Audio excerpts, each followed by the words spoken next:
দেখো, লক্কা কবুতর আর দেশি কবুতর ব্রিড করার পর যে নতুন প্রজাতি তৈরি হয় সেইটা দেখতে আসলে কেমন হয় আজ সেটাই দেখাবো। দেখো, এই হচ্ছে হাজব্যান্ড ওয়াইফ। এরা ব্রিড করার পর তৈরি হয়েছে এই তিনটে ডিম।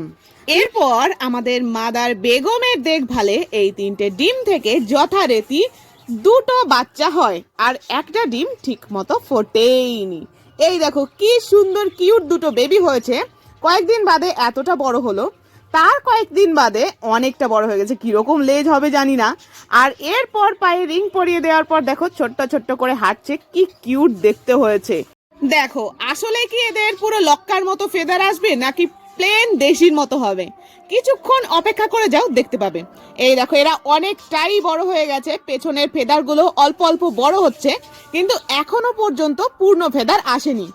এরপর দেখো, প্রায় 2 মাস পর এই দেখো কতটা বড় হয়ে গেছে পেছনের ফেদার। আর এখন যেটা আমি ফাইনাল দেখাবো সেইটা দেখো, চমকে যাবে। তো ফাইনালি এরা এই রকম দেখতে হয়েছে।